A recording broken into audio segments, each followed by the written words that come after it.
Goedenavond allemaal. A very good evening to you all at this Things to Come evening. It's a different one than the kinds of things to come we used to have, but I'm the, let's say, the continuation. I'm the element that continues it somehow, but I won't go into that.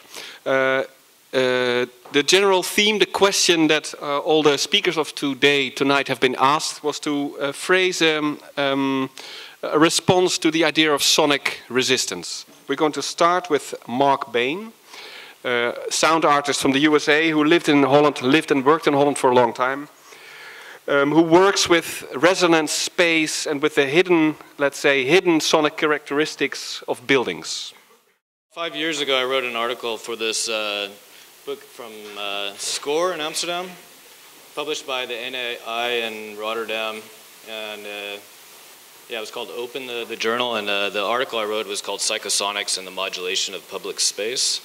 And I kind of tied in some ideas of current work of research dealing with crowd control and police tactics and governmental tactics in relation to an older text from the 70s called The Electronic Revolution from William Burroughs, and then kind of segued into some of my work. And this is some older work from the Hepart and Troji Hepart in Den Haag.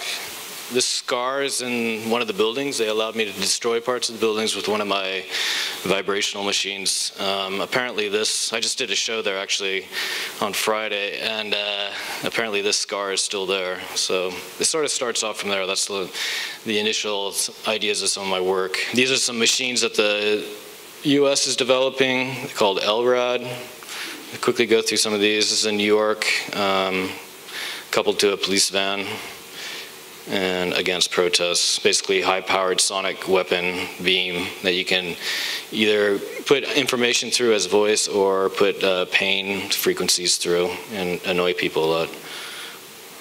This cop is really in the wrong position. Let's see. He looks already deaf anyways. This is a work I made a while back dealing with space, picking up space from very long distances using a directional microphone, and then working with delay tactics and then projecting that sound, the same sound, backwards in the opposite direction.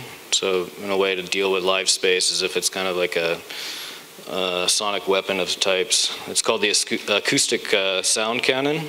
This one's called Bug. There's a new piece I made, finished last January in Berlin on the Brunnenstrasse number 9. It's a permanent artwork.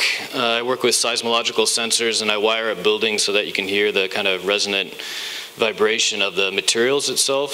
So this building has been wired up with a network of sensors throughout, and then on the street side you can bring your headphones and just tap into it 24 hours a day and listen to whatever activity is happening inside, including like the subway traffic underneath and people having sex upstairs probably or something like this. Next speaker is Erik Bünger from Sweden. Also a sound artist, but on a very different, let's say, register.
was a piece I did a couple of years ago for the inauguration of the embassy of the Kingdom of Eljaland-Varjaland in Berlin.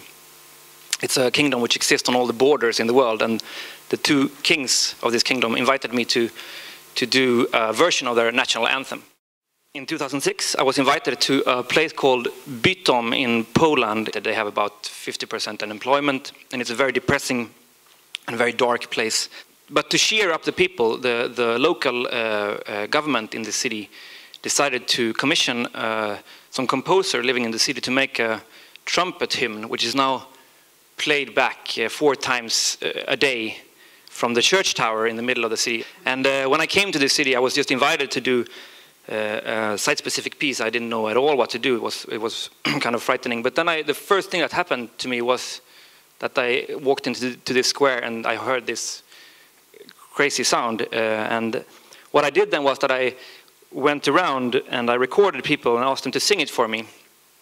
And this art space which commissioned me to do this piece, we then installed speakers in the windows of this art space. So every time this trumpet hymn came from the church tower, we answered with I call it an echo, with all these voices from the city.